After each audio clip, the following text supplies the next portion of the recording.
I wouldn't like to say goodbye without talking about, at the School of Transmutation, whose founder is Gibran Hanna. We work mostly with the orb phenomenon. We are investigators, we've taken thousands of photographs, and we are in an embryonic phase, as we call it. We always talk about truth and experience, although no one has the truth from my point of view, but we can talk about our experiences. But I would like to know, and it's something I've always wanted to ask you, what is the dimensional plane they are in? What are they for you? We call them luminous entities of information. And through trial and error, we've understood that they send us messages via codes and symbols. We are now in a process of investigation of symbols.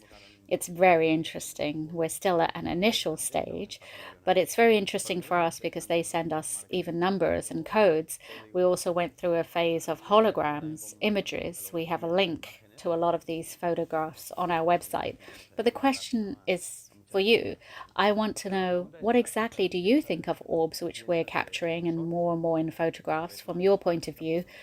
How are they? Where are they? What are they doing here? Well, as I said before about the Great Library, the Great Universal Library in the eighth dimension and so on is seen as a magnetic network. Well, it's indescribable, really. It's like a cobweb of funnels in all directions, really. Well, it's amazing, but in the fifth dimension, it's seen as a sphere. We have a book that opens and has our pages, all the writing, and in the fifth dimension, it's seen as spheres. So all that data of information is like what the witches used to do with the sphere, and there was that data, a crystal ball, exactly, a crystal ball, yes, yes. So all the information in the cosmos, in the universe, is seen and perceived with that shape from the fifth dimension. That's why they're like, I call them white cells, red blood cells, and neurons of the fifth dimensional systems. It's where all their genetic data of divinity is. But they're not entities. I mean, they are thinking beings, like, say, a master. They are the books that are there with all that information.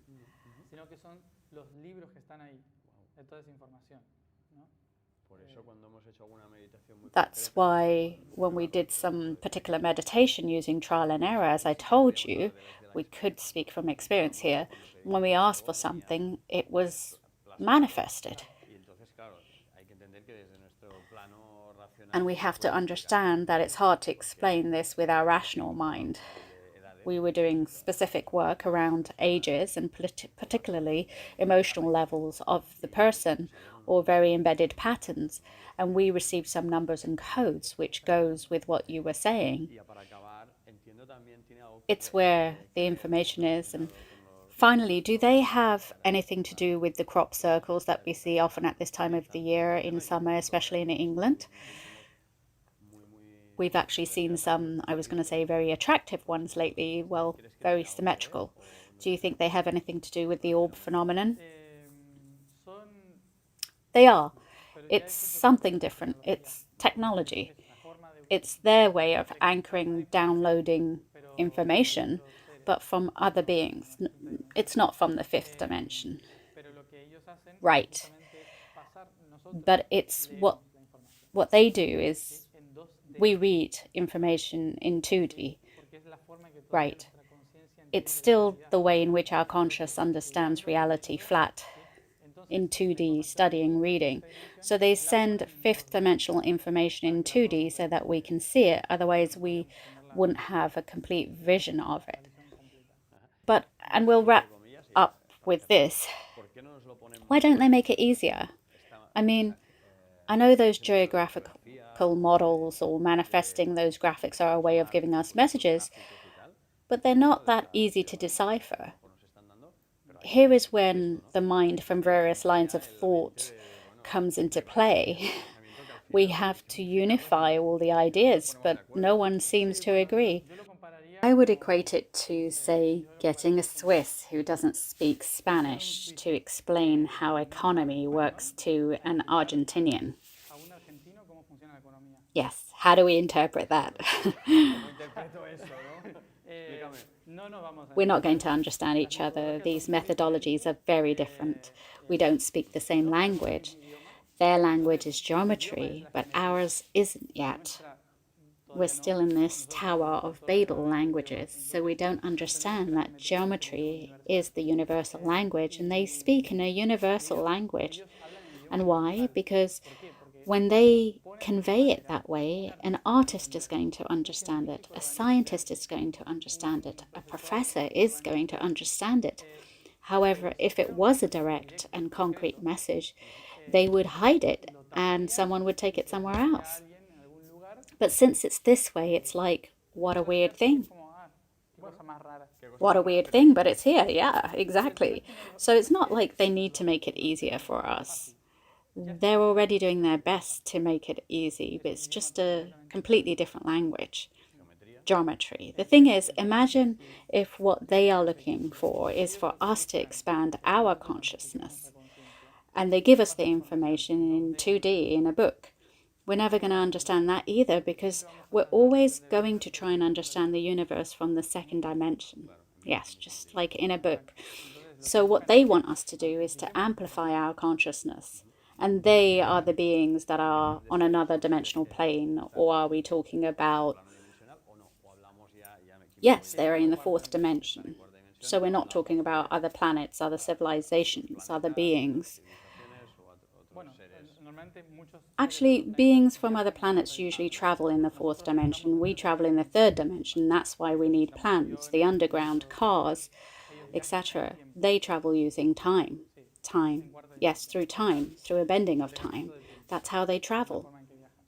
So when it comes to space, they can be in either one place or the other. They don't even need space. They don't. Linking what you're talking about now, I think it was a Brazilian channeler who said that from the 20th of July 2019, there are going to be more UFO sightings. Chico Xavier. He was talking about this. What do you think of it? He was used to talking about, he talked about an end date, data limit, which was the 20th of July. So that's gone by and there are no aliens. But the other day I was explaining this regarding the topic. When one says a due date, we, the new generations, are very used to Hollywood. We grew up with movies, and when we get bored of if a video lasts more than 3 minutes, if you think of it, at the beginning, the basis of our philosophical Judaic was doubtful. Thinking, is it really like this? Maybe, it might be, always asking questions. And that took someone hours. They might spend hours thinking of something, deciphering what may be a silly little thing, but it took them a long time. Nowadays, everything is fast. I want it right away. So when they talk about a due date and they give a specific day, it's like if it didn't happen that day, it means it was a lie. And that's not really, it's not really like that. It's like saying, for example, I can tell you summer starts on the 21st of December. Not really, because it's winter. It does in Argentina because it's summer. It's a different perception, right? From where I am, that date is a due date. It's summer for me and it's winter for you.